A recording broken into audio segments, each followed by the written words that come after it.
All right, family, put your hands together and welcome to the stage, Ceren.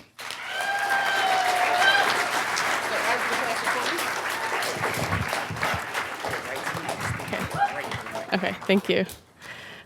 Hi, my name's Ceren. What a great way to start off the names with with that. So I wanted to tell the story today about my name and more importantly my sister's name. So my name is Ceren and it's spelled C-E-R-E-N and the C's in Turkish are pronounced with a J. I was born in Turkey and I lived there until I was 8 years old and I moved to the US in the 2nd grade. And my sister's name, Cansu, also starts with a C. And my sister and I have had very different experiences with our names. I've gotten Ceren, Karen, Ceren, my personal favorite, Garrett.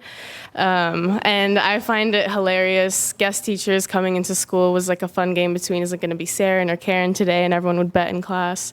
But my sister, on the other hand, she would get just John, just Sue, canned soup, Campbell's. And she didn't find it nearly as funny as I did. And I didn't realize how upset she was about this mispronunciation of her name until she let our family know that she was legally changing her name. But mind you, my sister's never been good at communicating anything to us or breaking any big news to us. The way that she told me that she was going to college across the country was by slapping a "I feed the bear" sticker on the back of my mom's Nissan. The day that she chose to tell my parents that she would be getting residency interviews was by sharing an Excel sheet titled "Residency Match" in all caps with 7 subpages of dates and times that she would be in different cities across the country over the next 6 months. And the way that she chose to she decided to tell my parents and me that she was legally changing her name was at her white coat ceremony. So every first-year medical student, they get to attend a white coat ceremony where they walk across the stage, their name is announced, they grab their white coat and they sit back down. And my mom was able to go to the event. Her and my sister drove separately. And my dad was at work, but he was live streaming it. And I was at a swim meet, so I wasn't there. But when it was my sister's turn to walk across the stage, this 67-year-old white man, warmly breathing into a microphone, announces Eliana Ege. And she walks across the stage, grabs her white coat, and sits back down next to my mom. Now, the way that my mom tells the story is that for the rest of the ceremony, neither of them spoke to each other. My mom drove home separately and cried the entire way home.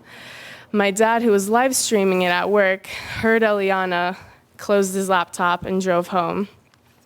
And mind you, I have no idea what's going on. I've been breathing chlorine for the past 4 hours, so I walk home. I come back home, and I come into a house where nobody's speaking to each other, and I go to my mom, and I ask her, why is nobody talking to each other? And she turns to me, and she goes, why don't you ask Eliana? And immediately I think, why can't anybody in this family directly communicate with each other?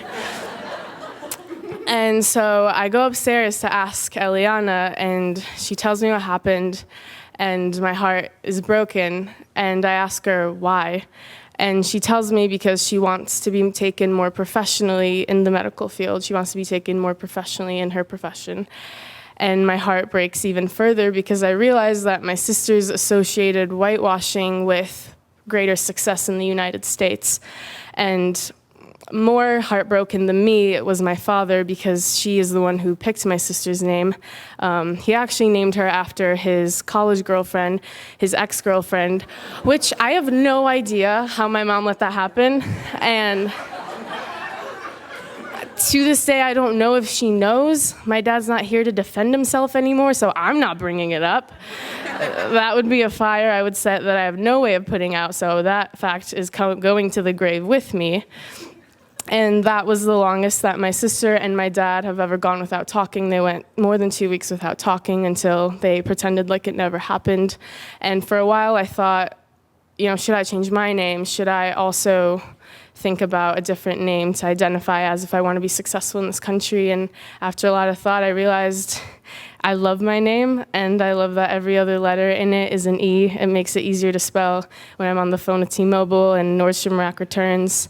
And I hope for anybody else who's ever had to have patience with their name or any part of their identity, never gets discouraged from keeping that part of themselves. And if you love it, keep it. Thank you.